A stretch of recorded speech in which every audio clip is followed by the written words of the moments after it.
Carta do apóstolo Paulo aos Efésios, capítulo de número 5, a partir do versículo de número 21. Vamos lá? Para que te vá bem e sejas de longa vida sobre a terra. E vós, pais, não provoqueis vossos filhos à ira, mas criai-os na disciplina e na admoestação do Senhor. Muito obrigado, meu Deus, pela tua palavra que nos instrui, que nos direciona e que nos exorta. Obrigado, Espírito de Deus, porque o Senhor fala. E o Senhor tem uma palavra para os nossos corações nesta noite. Nós queremos esta palavra, palavra revelada, palavra que venha do trono da graça. Por isso eu me lanço em teus braços e peço, Senhor, me usa como mero canal de bênção. Faz de mim instrumento nas tuas mãos. Convém que Cristo cresça e que eu diminua. E eu confesso aqui a minha total dependência do Senhor. Deus, eu sou falho e limitado, porém grande é o Senhor que cuida de mim. Obrigado, porque as misericórdias do Senhor são a causa de não sermos consumidos. Eu confesso a minha dependência de Ti, Espírito Santo. Sopra neste lugar, Deus, que em nome de Jesus, o Senhor prepare o coração dos homens, das mulheres, dos filhos, para receber a instrução desta noite. E ajuda-nos a praticar a Tua palavra, Senhor. Repreende toda e qualquer intervenção de Satanás e seus demônios. E sopra, Espírito de Deus. Desvenda os nossos olhos, para que nós possamos contemplar as maravilhas da Tua lei. No nome de Jesus que oramos. Amém e amém. Quero falar nesta noite sobre o seguinte tema: aprimorando o relacionamento familiar. De novo, aprimorando o relacionamento familiar. Repita comigo: aprimorando o relacionamento familiar. Nós somos uma igreja em célula e nós temos declarado que nós fomos chamados para sermos pais e mães de multidão. Eu e você fomos chamados para ganhar filhos e gerar filhos espirituais. E se eu e você não estamos gerando, nós temos que sair do comodismo e gerar filhos espirituais.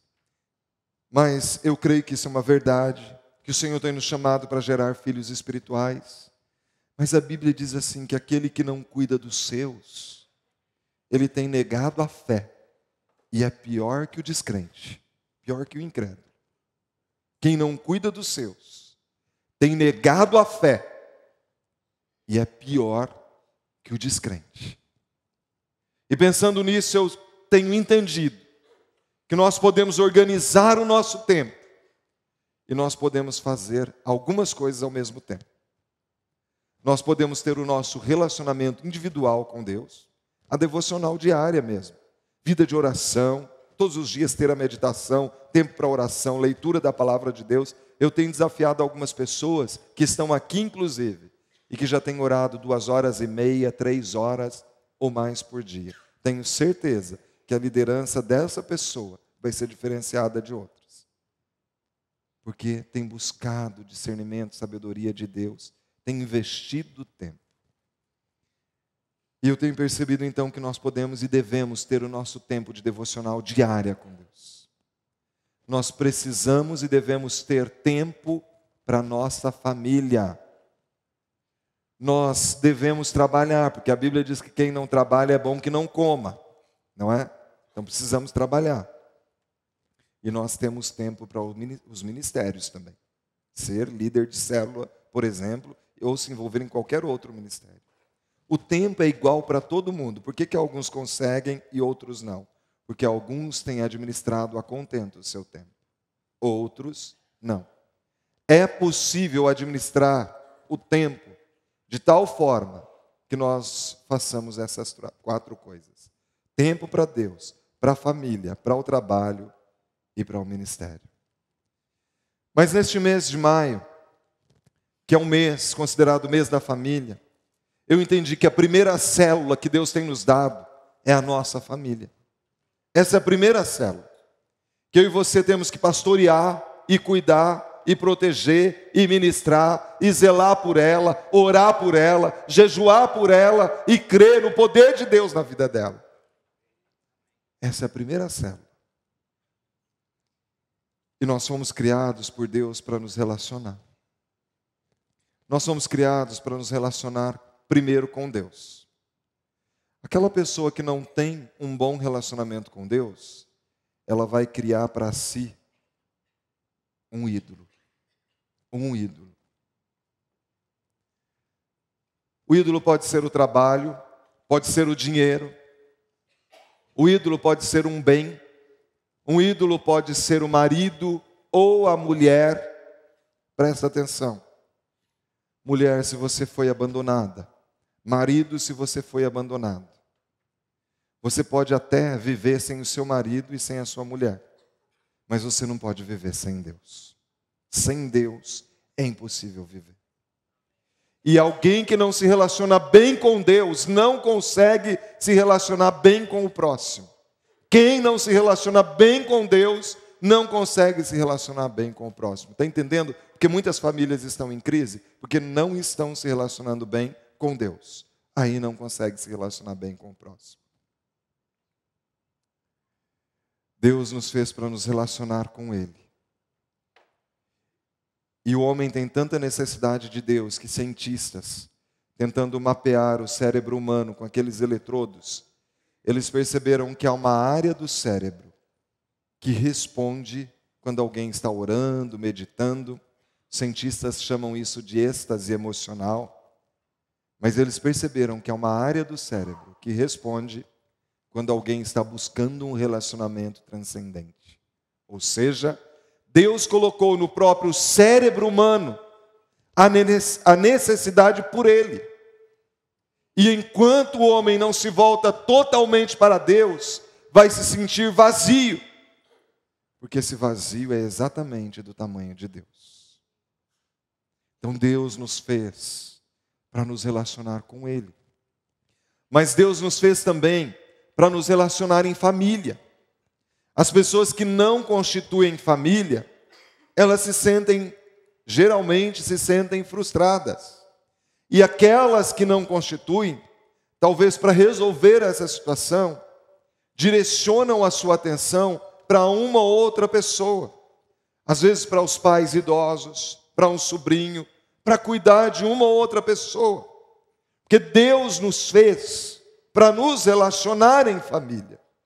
Quem não tem um bom relacionamento familiar tem a tendência de se tornar uma pessoa azeda, amargurada, difícil de conviver. Deus nos fez para nos relacionar em família. Deus nos fez para nos relacionar em sociedade. A pessoa que não tem amigos, ela também vai ficando triste, abatida, vai se isolando, cai num quadro depressivo, começa a somatizar enfermidades. E aí a importância da igreja, da célula, porque nós podemos nos relacionar com pessoas que pensam como a gente, que querem mais de Deus, que têm o mesmo intuito. Então é importante nós nos relacionarmos com o povo de Deus. É importante naquilo que depender de nós, termos bom relacionamento aí fora, no trabalho, porque nós precisamos de amigos. E a Bíblia diz, no que depender de vós, tende paz com todos os homens. Sabe o que está faltando? Qual é o ingrediente que está faltando? Temor a Deus. Diz aqui, sujeitando-vos uns aos outros no temor de Cristo. Porque uma pessoa que é temente a Cristo, ela tem zelo pelas coisas de Deus. Ela tem zelo pelas coisas de Deus. Eu e você, irmãos e irmãs, fomos chamados para irmos na contramão do sistema. O sistema diz que tudo pode, mas eu e você ficamos com aquilo que a Bíblia diz que pode. Isso é cristianismo. Por isso, nessa noite, nesse mês que celebramos o mês da família, eu gostaria de trazer algumas instruções aqui. Primeiro aos homens, depois às mulheres, depois aos pais e filhos. Primeiro eu quero falar sobre as responsabilidades do marido. São muitas. Eu vou abordar algumas que podem ajudar os homens aqui a serem maridos melhores do que eles são, aprimorando o relacionamento familiar. E é interessante que nesse texto lido, fala que os maridos eles devem amar a sua mulher como Cristo amou a sua igreja. Deixa eu falar uma coisa para você, eu não creio em amor como um sentimento. Amor é uma escolha. Que Jesus, a Bíblia diz que Jesus morreu por amor.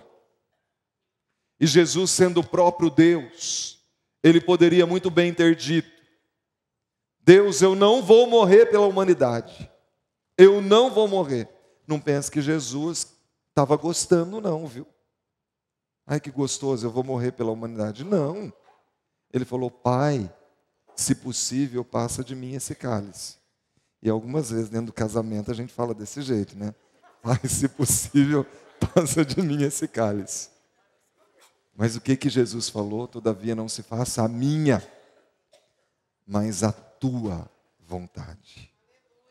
A vontade do Senhor é que o divórcio não tenha lugar.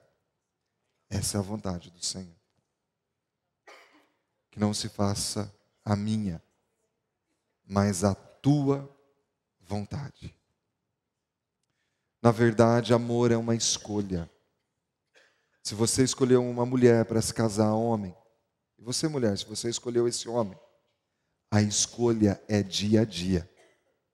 Porque se for por sentimento, tem dia que a gente não está se sentindo atraído, a gente não está achando bonito ou bonita. Aquele dia a gente foi magoado. Se a gente entender que a escolha é até que a morte os separe, mais bonito, menos bonito, mais rico, mais pobre, mais gordo, menos gordo, e enfermo, não enfermo, até que a morte os separe. Jesus, ele se entregou em sacrifício para que a igreja fosse encontrada sem ruga. Tem muito marido que quer a mulher sem ruga, né?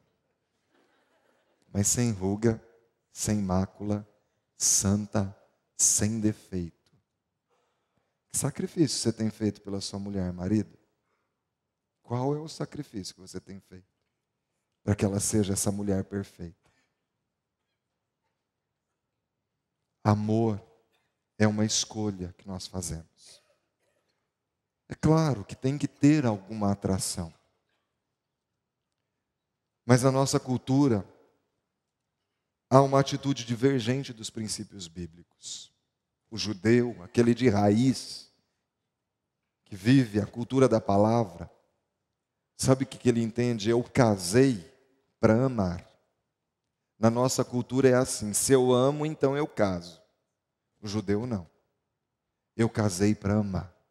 Eu vou cuidar dessa mulher todos os meus dias. Eu vou dar minha atenção para ela todos os dias. A minha cumplicidade, a fidelidade, a lealdade. Eu vou fazer essa mulher uma mulher feliz. Essa é a postura do marido cristão. O judeu, aquele que vive os princípios da palavra de Deus lá do Antigo Testamento, ele tem a figura de família, onde o homem é provedor. Ele sabe que Deus deu uma mulher para que fosse acolhida, protegida, por isso tirada da costela. Não foi tirada dos pés para não ser pisada. Tem marido que acha que mulher é para ser pisada. Não é isso. É para ser cuidada, afagada, protegida. Acham que porque é cabeça eles têm que ser ditadores. Eu falo, abaixa a orelhinha e submete, né? Não é isso. A Bíblia fala de acordo. Andarão dois juntos se não houver entre eles acordo. A Bíblia fala de entrar em acordo. O sucesso do casamento não depende de como você entrou nele, mas de como marido e mulher agem depois de ter entrado nele. O sucesso do casamento depende de como marido e mulher agem dentro desse casamento. Há maridos que, por serem cabeça do lar, ele acha que a mulher não tem que ser ouvida. Se ela é auxiliadora, como que ela não pode ser ouvida? Aceite sugestões. Quando nós nos casamos, Deus nos dá um radar que deve ser consultado. Há casais que vivem como se fossem solteiros. Reino dividido. Reino dividido não subsiste. Uma só carne trabalha pelo mesmo objetivo. Esse negócio de marido ter senha de celular, senha do notebook, da mulher não saber quanto ganha, da mulher não saber para onde vai depois do trabalho. Que lealdade é essa? Que fidelidade é essa? Que cumplicidade é essa? Se são uma só carne, como que a minha carne não sabe da minha vida? Relacionamento de transparência. Quantas pessoas têm vivido de mentira? E o cônjuge percebe. Às vezes vai tolerando, buscando conviver em harmonia. Mas percebe que o outro está mentindo. Às vezes não lança na cara, né? Não está aqui em face. Buscando conviver bem.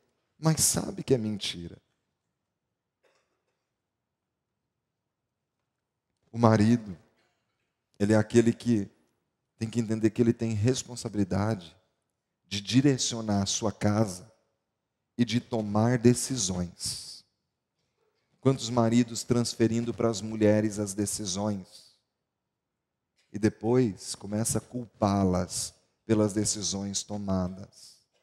As transferências de culpa têm que acabar aqui.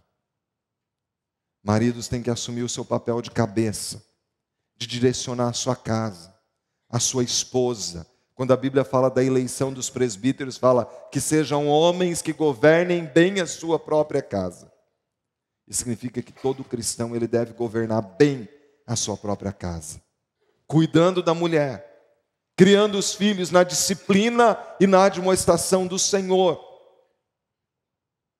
Pais que não se preocupam com os filhos, pais que não sabem com quem os filhos andam e transferem a culpa para a mulher, porque se omitem na tomada de decisões.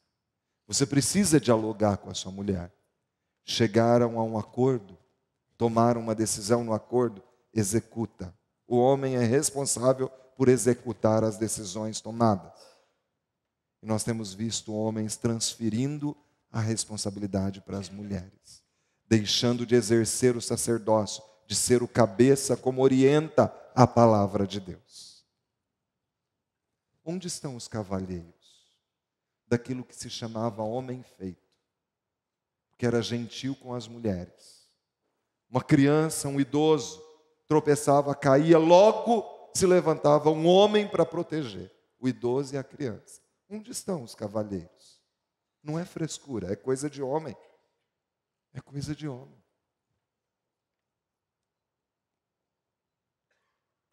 O homem, ele precisa voltar para as veredas antigas. Você viu ali o anúncio do curso Aliança. Resgatar as veredas antigas, os princípios da palavra, que são antigos, mas são tão atuais, que podem trazer conserto para uma sociedade sem rumo. Sem rumo. O marido, ele é responsável por nutrir e acalentar a sua mulher. Olha o versículo 28 e 29 desse texto. Assim também os maridos devem amar a sua mulher como ao próprio corpo. Quem ama a esposa, a si mesmo se ama. Porque ninguém jamais odiou a própria carne, antes alimenta, dela cuida, tanto como também Cristo faz com a igreja. Quantos maridos que as pessoas vêm falando mal da mulher dele, ele soma junto. É mesmo, ela é desse jeito. E dá corda e o povo vai falando. Se você não proteger a sua mulher, marido, as pessoas vão direcionar a sua casa, o que você está permitindo. Sabe, ainda que ela esteja errada. Se alguém vier, você tem que falar assim: olha, isso é uma verdade, mas esse é um assunto que eu e ela temos que resolver. E se você deixar, as pessoas vão gerenciar a sua vida. Quanto sogro e sogra gerenciando vida de filhos e filhas. Por quê? Porque dão liberdade. Dão liberdade. Mas o texto está dizendo que o marido ele deve então cuidar da sua esposa. Marido, você tem que pensar assim: a minha mulher é a mulher mais especial que existe no mundo. A minha intenção é toda voltada para ela. E se ela não é, eu vou fazer dela essa mulher especial. Nossas esposas são aquilo que nós fazemos delas. Quantas mulheres azedas, amarguradas, armadas, porque o marido só condena, mas não ajuda. Não ajuda ela a ser uma mulher melhor. Temos que parar de transferir culpa e assumir a nossa responsabilidade. Sermos guardiões do coração das nossas esposas. Quantos maridos nunca impuseram as mãos sobre a sua mulher e liberaram sobre elas uma palavra de bênção, uma palavra de vitória, intercedendo por elas? Nunca. E reclamam o tempo todo. Omissão. O marido precisa estar interessado na saúde da mulher. Que perfume que ela gosta? O que ela gosta de comer? Se ela está bem? Se ela não está bem? Quantos maridos sequer sabem o perfume que a mulher usa? Ter atitudes de carinho, presentear, zelar, que é marido bonito, mulher bonita sem ruga, mas não dá um tostão para fazer a unha, né? O marido precisa se preocupar com a sua mulher. O marido tem que elogiar a mulher. Olha, Provérbios 31, 28 e 29 diz assim: levantam os seus filhos e lhe chamam de tosa. Filhos, olha, para a mamãe, viu? Levantam os seus filhos e lhe chamam de tosa. O seu marido louva dizendo: muitas mulheres procedem virtuosamente, mas tu a todas sobrepuja. Pronto, vai ter avivamento à noite, né, gente? Chega para a mulher e fala isso para você ver. Olha, você é a melhor mulher do mundo. Não é? Você sobrepuja a todas as outras. Eu escolhi você, tinha tantas, mas eu escolhi você. Não é? Sabe que diz que certa vez perguntaram para um ministro experiente, né? Perguntaram assim: fulano é um bom cristão? Falando de uma pessoa, amigo em comum deles. Fulano é um bom cristão? E diz que aquele ministro experiente falou assim: não sei, eu não conheço a mulher dele ainda. Sabe que nós podemos conhecer um homem quando nós conversamos com uma mulher. O sucesso de um marido é conhecido quando você conversa com a esposa dele.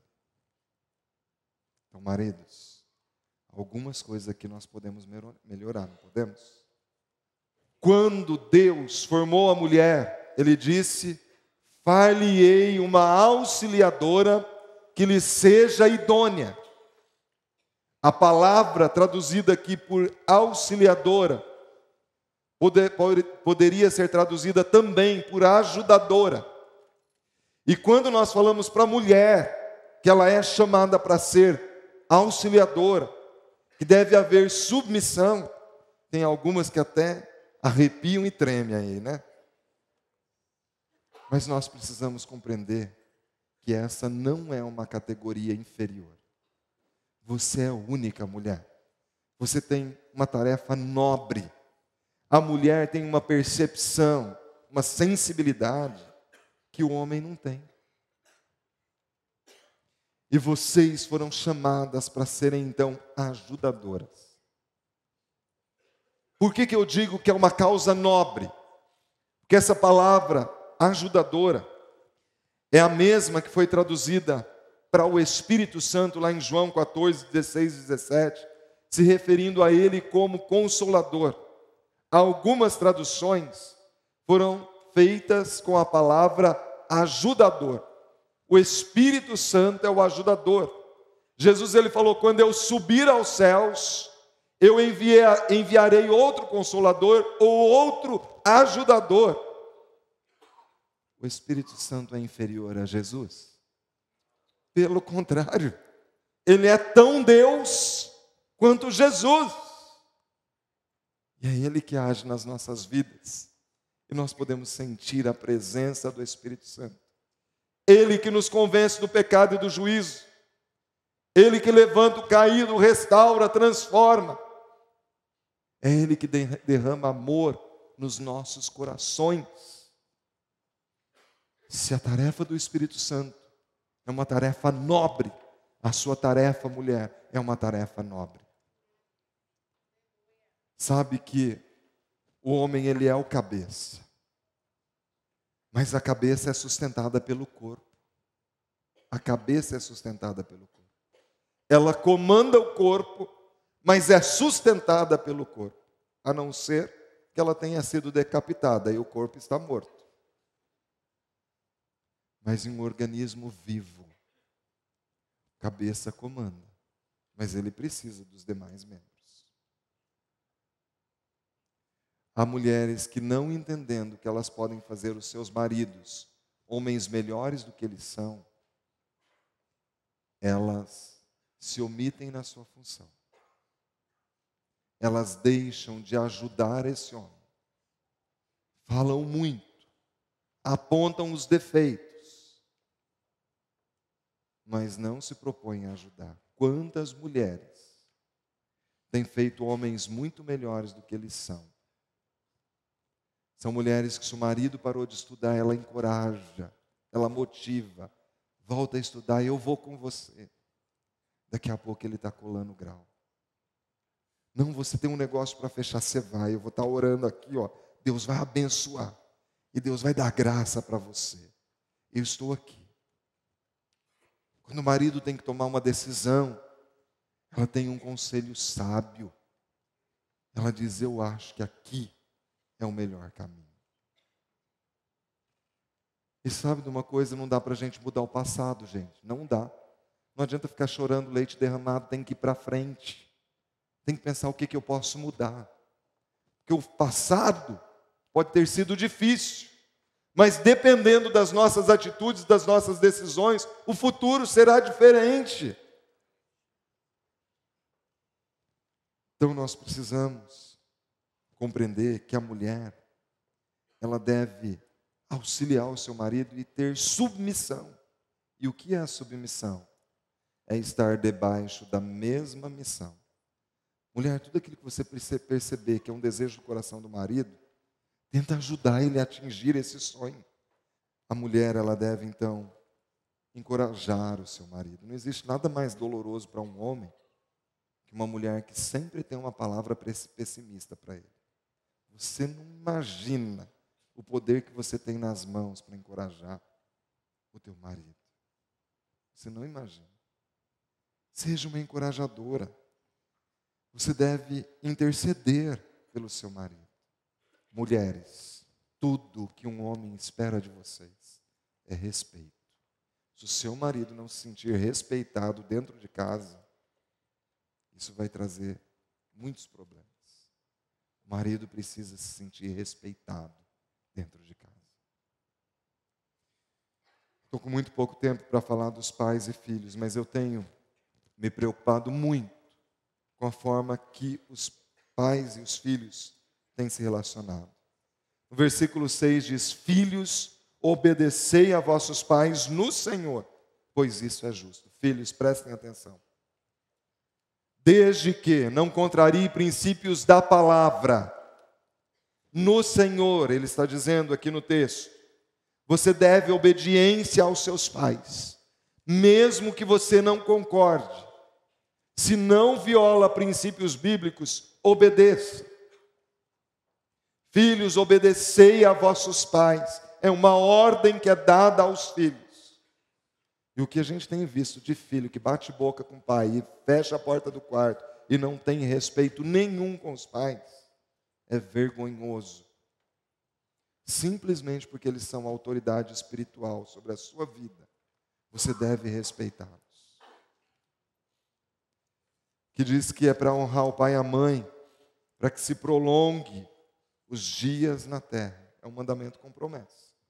Para que te vá bem, seja de longa vida. Você quer ser bem-sucedido? Comece a honrar. Entenda que teu pai e tua mãe são autoridade sobre a sua vida. Pais, não provoqueis vossos filhos à ira, mas criai-os na disciplina e na admoestação do Senhor. Filho precisa de limites. Os filhos dos tempos atuais estão sem limites. Eles estão determinando o que deve acontecer na casa. E se marido e mulher não estiverem em acordo na educação dos filhos, os filhos vão jogar conosco, com vocês e comigo. Pai corrigiu, mãe não pode desautorizar. Mãe corrigiu, pai não pode. Se achou que extrapolou lá no quarto, de portas fechadas, vão conversar. Filho não pode ganhar de tudo. Filho não tem que ter tudo. Quem diz que filho tem que ter tudo? Sabe por quê? Teu filho vai crescendo, ganhando de tudo que ele quer. Pede, você dá. Pede, você dá. Quando ele for adulto, ele vai querer uma Ferrari. E se você não tiver, ele vai ter. Nem que ele roube, que ele trafique, ele vai dar um jeito, ele vai ter. Ele nunca teve decepção, por que agora ele não vai ter? Criança precisa aprender a lidar com incompreensão. Porque a vida não é tão caridosa assim conosco. Na vida também nós enfrentamos revés. E nós temos que treinar os nossos filhos para enfrentar a vida. Quando eles enfrentarem uma crise, se eles foram poupados na infância, como eles vão lidar na fase adulta? Então aprenda. Quando o teu filho quer um brinquedo, fala, nós vamos orar, filho, você vai fazer campanha de oração, vamos pedir para Deus. Vai dando umas moedinhas aos poucos, vamos juntar dinheiro, para ele ver que dinheiro não cai do céu, demora para conseguir ajuntar para comprar um brinquedo, para poder valorizar. Não, filho, não dá, nós não temos condições, nossos objetivos são outros. Ah, mas papai não tem dinheiro? Tenho, para outra coisa, para outra finalidade, não para isso. Que quem não tem limite na infância não vai ter na fase adulta. Então nós precisamos entender que nós preparamos os nossos filhos para a vida. Sabe que o judeu de raiz, ele prepara o filho diferente, porque hoje os pais estão preocupados em fazer dos filhos excelentes profissionais, querem dar uma excelente formação, mas não têm preparado os filhos para serem maridos e mulheres. O judeu, ele senta com a criança, ele fala, filho, um dia Deus vai te dar uma esposa, e você vai ser o protetor dessa família. Você vai cuidar dela, e vocês terão filhos juntos, e vocês vão educar e direcionar esses filhos. Você vai fazer como diz a palavra. Você vai falar da palavra, andando com ele, assentado dentro de casa, escrevendo nos umbrais das portas. Você vai falar da palavra. Filha, um dia você será esposa. Vocês vão casar, constituir família. Você vai organizar e direcionar a tua casa. Você vai dar ordens. Mulheres, depois leiam Provérbios 31. Como que o rei Lemuel fala da sua mãe. Uma mulher virtuosa. Marido e mulher em acordo direcionam os filhos. Os filhos crescem, sendo preparados para se casarem e constituir família. A família está se esfacelando porque nós não temos nos preocupado em preparar os nossos filhos para serem maridos e mulheres. E nós precisamos ir na contramão do sistema.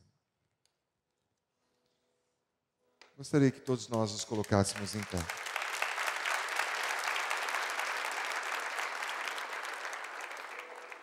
Senhor, ajuda-nos, ó Deus, sermos homens e mulheres, segundo o Teu coração. Aplica a Tua palavra em nosso coração, em nome de Jesus. Em nome de Jesus.